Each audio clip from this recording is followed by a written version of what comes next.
Planning है वो ये है कि हमारे पास ज़मीन है दोनों कॉलेजों के बीच में। यहाँ पे एक स्कूल खोला जाए बच्चों के लिए, और उसमें जो हम चीज़ें जो तैयार करेंगे उसके बारे में मैं आपको बताना चाह रही हूँ। 2 तरह की एकेडमी खोलना चाह रहे हैं। तो ये बच्चों का ही हो गया। आपने देखा होगा कि आजकल कंपटीशन बहुत बढ़ गया। स्कूल्स में लगा लो, बच्चों में लगा लो। हर बच्चे की कोशिश ये रहती है कि भाई हम ज़्यादा से ज़्यादा नंबर लें और हमारा अच्छे से अच्छी जगह एडमिशन हो जाए।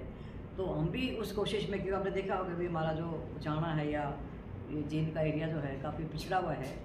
तो हमारी कोशिश ये है कि ज़्यादा अच्छी एजुकेशन अगर हम दे सकें, एक नए तरह की एजुकेशन, जैसे हम दिल्ली के स्कूल्स में देते हैं या बॉम्बे के स्कूल्स में देखते हैं। आपने देखा कंपटीशन में भी बड़े शहरों के बच्चे ज़्यादा आते हैं।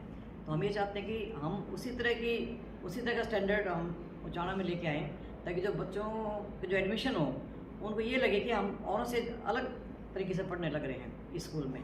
और उसके लिए हम अच्छे से अच्छे टीचर लेंगे।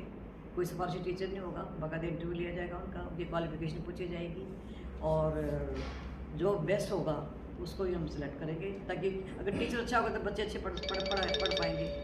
क्योंकि जितने टीचर पे डिपेंड करता है बच्चा उसी तरह तैयार होता है जैसे आदमी टीचर तैयार करा है। और दूसरी बात है स्पोर्ट्स की। तो आपने देखा होगा हरियाणा में मेडल तो आते हैं, लेकिन कुश्ती में। बाकी जो स्पोर्ट्स हमारे उसमें हम बहुत पिछड़े हुए हैं। उसमें आप रेसेस भी लगा लो, एथलेटिक्स लगा लो, या जो भी ग्रुप गेम होते हैं उसमें हम लोग पिछड़े हुए हैं।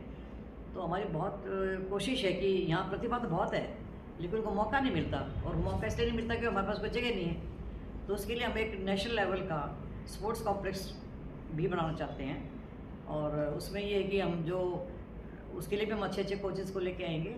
बल्कि जोगविंदर जी ने आना था, वो किसी कारणवश आ नहीं सके। तो उसके लिए मैं आपको बताऊं थोड़ा सा, ये जो स्पोर्ट्स के लिए जो है हमारा, उसमें हम गतिविधि हैं हॉकी, बॉक्सिंग, फुटबॉल, एथलेटिक्स और कुश्ती तक मैंने आपको बता ही दिया। इस तरह के हम खोलना चाह रहे हैं ताकि बच्चे अंतर्राष्ट्रीय लेवल के हम तैयार कर सकें। कोशिश करेंगे हम तो स्कूल भी हम डे बोर्डिंग खोलना चाहेंगे।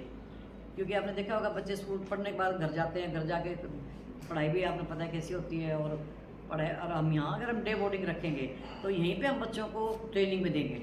उसके लिए हम स्टाफ भी अलग से रखेंगे। जो स्कूल का स्टाफ वो अलग होगा, जो डे बोर्डिंग के लिए वो अलग होगा। वो उनको उसी तरह का प्रशिक्षण देगा जो जिस चीज़ में जिसका इंटरेस्ट हो। जैसे आर्मी, जैसे मिलिट्री स्कूल है, आर्मी का जो स्कूल है, सैनिक स्कूल है, सैनिक स्कूल अलग से ही बनते हैं।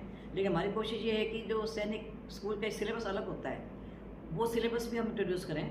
और जो बच्चे आर्मी में जाना चाहते हैं उनके लिए भी हम पढ़ाई का मतलब प्रावधान रखेंगे यहाँ पे। तो अभी तो क्या है, हमारे पास आपने देखा होगा कि जो हमारा नर्सिंग कॉलेज भी, जब ये हमारी नई बिल्डिंग नहीं बनी थी तो इसी कॉलेज के पीछे की बिल्डिंग में हमने अपने नर्सिंग कॉलेज चला रखा था। अब हमारी बिल्डिंग हो रही है वो बिल्कुल खाली।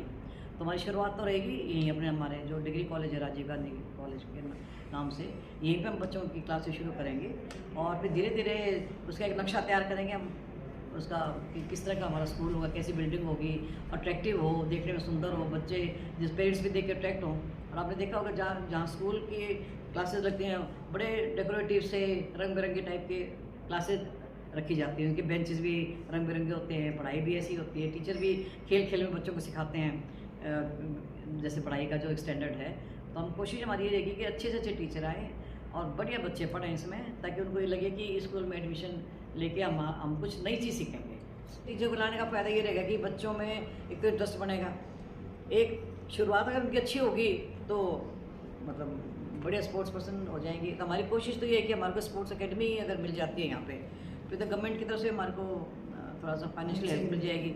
और अपना ये भी नई गवर्नमेंट की एक स्कीम निकली है कि स्पोर्ट्स के लिए अगर कोई बच्चा एडमिशन लेना चाहता है तो हम उसको 2,500 रुपये महीना स्कॉलरशिप देंगे हम बच्चों को।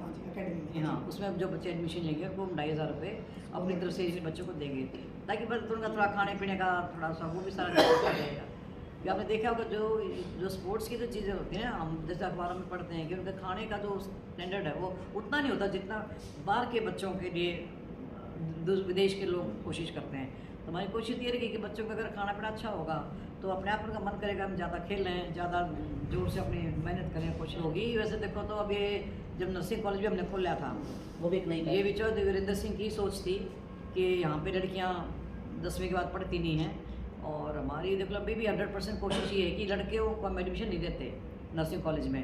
हाँ, लेकिन दे सकते हैं, लेकिन हमने सोचा भी लड़कियों का ही अगर रहेगा तो ज़्यादा अच्छा रहेगा। उसके लिए हमने बस लड़कियों के लिए बस बिल्कुल फ्री कर रखी है। यहाँ इस बीच में जो लड़कियाँ आती हैं पढ़ने के लिए उनकी भी बस फ्री है। चौधरी वीरेंद्र सिंह की काफ़ी दिन से इच्छा थी कि यहाँ एक बढ़िया स्कूल जो अच्छी शिक्षा दे सके, जिसमें ये कंप्यूटर साइंस और जो है AI, जो आजकल आर्टिफिशियल इंटेलिजेंस और गेम्स को बढ़ावा देने के लिए, वैसे तो गेम्स में यहाँ के बच्चे भी आते भी हैं, लेकिन वो पूरी प्रतिभा अभी तक उभर के नहीं आई। इसलिए अकेडमी, स्पोर्ट्स अकेडमी और ये एजुकेशन का अलग से और स्कूलों से अलग सिस्टम से खोलना चाहते हैं और इस हल्के का जो पिछड़ापन है उसको दूर करना चाहते हैं। उसी हिसाब से प्लानिंग बनाकर स्कूल का और स्पोर्ट्स का दोनों अकेडमी इकट्ठी बनाने का प्रोग्राम बनाया है। हमारा ये एरिया बहुत पिछड़ा हुआ है, खासकर स्पोर्ट्स में और एजुकेशन में। और चौधरी वीरेंद्र सिंह की शुरू से एक मंशा रही है कि यहाँ पे एक बढ़िया क्वालिटी एजुकेशन का कॉलेज स्कूल बने, जिसमें, क्योंकि हमारी ये बेल्ट ऐसी है, फिजिकल हमारे बच्चों में बहुत ज़्यादा मादा है, हम उसका उपयोग प्रॉपर नहीं कर रहे। क्योंकि मेरा भी एजुकेशन से काफ़ी है, क्योंकि मैं हिंदू को जो गर्ल्स कॉलेज है उसका लगातार 16 साल तक जनरल सेक्रेटरी रहा हूँ और मैं वहाँ बॉडी में रहा मैनेजमेंट में, और मेरे को भी एजुकेशन का बड़ा नज़दीक से देखने को मिला है।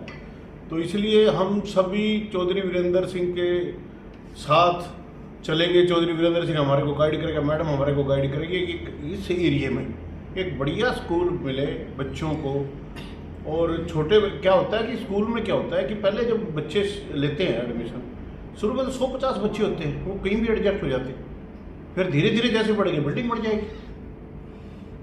क्योंकि एक बारी तो सभी क्लासेस के तो बच्चे नहीं मिलते, जब जहाँ से शुरू किया नर्सरी से वहाँ के बच्चे चाहिए एक बारी, तो जैसे जैसे होगी बिल्डिंग बढ़ेगी। उसकी प्लानिंग है और आर्किटेक्ट से बात चल रही है और सारा बढ़िया इंफ्रास्ट्रक्चर बनाएंगे और बढ़िया कॉलेज बनाएंगे। जैसा मैडम प्रेमलता जी जो बांगर शिक्षा न्यास की चेयरपर्सन है, उन्होंने सारी बातें बहुत ही डिटेल में बताई हैं कि इस न्यास के अधीन इस न्यास ने महसूस किया है कि 2 इंस्टीट्यूशंस पैरेलल चलाए जाएं, क्योंकि नर्सिंग का जो कॉलेज है हमारा वो बहुत अच्छे लेवल पर हरियाणा में टॉप लेवल पे चल रहा है। तो उसके लिए मैडम प्रेमलता जी की अध्यक्षता में मीटिंग हुई थी। उस मीटिंग में 2 समितियां बनाने का 2 कमेटी गठित की गई। एक स्कूल का संचालन करने के लिए कमेटी का गठन किया गया है, जिस कमेटी की चेयरपर्सन मैडम प्रेमलता स्वयं होंगी, और उसमें डॉक्टर DD विद्यार्थी, doctor Radheshyam Sharma ji vice chancellor रहे हैं, और श्री ब्रजेंद्र सिंह जी पूर्व सांसद रिटायर्ड IAS रहे हैं, वो इसके मुख्य सलाहकार होंगे। डॉक्टर जुगविंदर जी इसके जनरल सेक्रेटरी होंगे। इसके अलावा इस कमेटी में हमारे सौरभजीत मोदी जी हैं, जो राजस्थान में लगभग 15-16 इंस्टीट्यूशंस चला रहे हैं राजस्थान में, और इसमें एक कमेटी में 11 से 12 सदस्य सम्मिलित हैं। इसके अलावा दूसरी कमेटी जो स्पोर्ट्स को देखेगी, स्पोर्ट्स एकेडमी होगी, उसके जो अध्यक्ष होंगे वो श्री ब्रजेंद्र सिंह जी होंगे, और उसमें सज्जन सिंह जनरल सेक्रेटरी होंगे। और उस कमेटी में भी स्पोर्ट्स नेचर के लोग, चाहे